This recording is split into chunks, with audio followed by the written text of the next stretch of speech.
এবার বরিশালবাসীর কাছে ক্ষমা চাইলেন তামিম ইকবাল।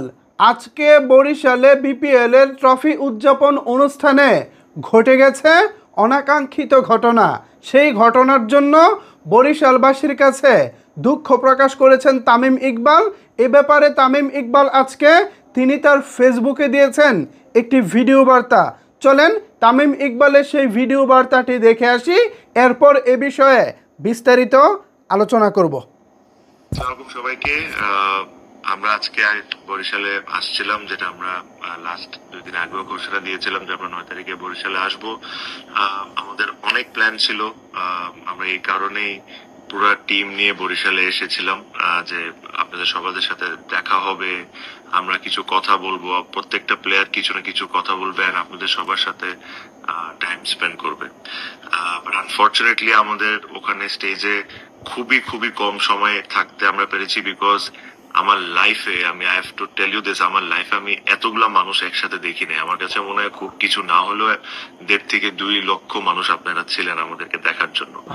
এটা একটা সময় এমন অবস্থা হয়ে গেছিল যে আমাদের সিকিউরিটি টিম এই জিনিসটাকে আর সেফ মনে করছিল না। আপনি যদি লক্ষ্য করে থাকেন, যখন আমরা বাস নিয়ে ঢুকতেছিলাম আমাদের বাসের উপরে পর্যন্ত মানুষ উঠে যাচ্ছিল।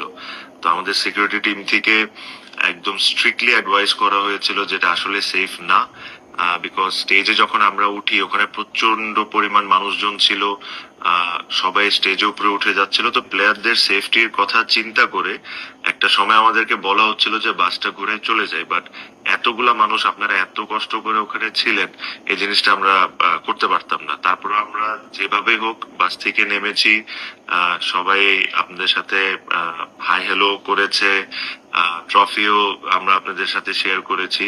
বাট আনফরচুনেটলি আমরা আপনাদের সাথে টাইম স্পেন্ড করতে পারিনি বা আপনাদের সাথে কথাও বলতে পারিনি। আই রিয়েলি হোপ যে আপনারা এই জিনিসটা বুঝবেন। I know you guys are disappointed যে আমরা আপনারা এতক্ষণ অপেক্ষা করছেন, এতগুলা মানুষ আসছেন, বাট আমাদেরকে খুবই খুবই অল্প সময়ের জন্য দেখতে পেরেছেন।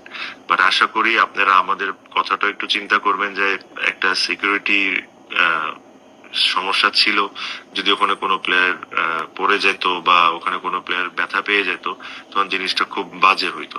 বাট যে কথাটা স্টেজে উঠে বলতে চাচ্ছিলাম আপনাকে এখানেই বলে দিই, যেহেতু ওখানে বলার সুযোগ হয় নাই, যে আমি অনেকগুলা দলে খেলেছি দেশে বিদেশে, আমি ফরচুন বরিশালের মতো ফ্যান বেজ আমি কোথাও দেখি না। আর আজকে আপনারা যে জিনিসটা আমাদেরকে দেখাইছেন, I was blown away. So এই জিনিসটা দেখে আজকে আমি আমাদের যে ওনার মিজান ভাইকে এটাই বলছিলাম যে আমাদের রেসপন্সিবিলিটি এই টিমের প্রতি আরো 3 গুণ বেড়ে গেল, বিকজ আপনাদের মতো ফ্যানরা আমাদের সাথে আছেন। So I thank you on behalf of my whole team যে আপনারা এইভাবে করে আমাদেরকে সাপোর্ট করেন। And as well as I also apologise আপনাদের সবার কাছ থেকে, আমি ক্ষমা চেয়ে নিচ্ছি যে আপনাদের সাথে খুব বেশি টাইম আমরা স্পেন্ড করতে পারিনি। আশা করব আপনারা জিনিসটা বুঝবেন। মেবি আমরা নেক্সট টাইম যখন আসবো তাহলে আমাদের অ্যারেঞ্জমেন্টটা আরো বেটার থাকবে, সিকিউরিটিটা আরো ভালো থাকবে, যেরকম আপনারাও সুন্দরভাবে আমাদেরকে দেখতে পারেন, আমাদের সাথে এনজয় করতে পারেন, আর আমরাও যেরকম আপনাদের সাথে ইন্টারঅ্যাক্ট করে আপনাদের সাথে কথা বলতে পারি।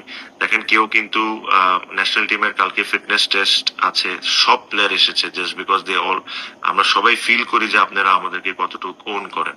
সো এগেইন আমার পক্ষ থেকে, আমার টিমের পক্ষ থেকে আমি অ্যাপোলোজাইজ করি আপনাদের থেকে যে আপনাদের সাথে সময় দিতে পারিনি। বাট এর সাথে সাথে এটাও আশা করব যে আপনারা জিনিসটা বুঝবেন। And thank you again for the support. আমরা আবারও চ্যাম্পিয়ন হয়েছি, আর ইনশাল্লাহ নেক্সট টাইম যখন আমরা বিপিএল এ আসবো আমাদের লক্ষ্য আবারও সেফ থাকবে। সবাই ভালো থাকবেন, আমাদের সবার জন্য দোয়া থাকবে।